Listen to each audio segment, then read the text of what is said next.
guys, ngayon. Good morning.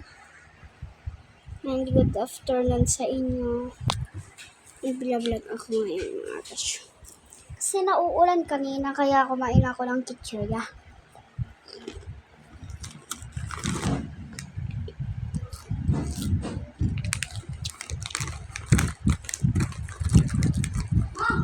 Gusto mo? Gusto mo?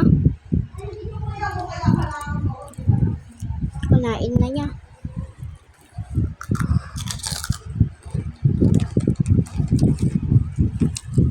So guys, alam niya, yung classmate ko, babaero. Yun yung classmate ng classmate, yung grade 5, babaero.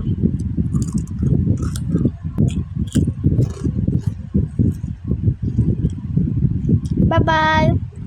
See you to part 2.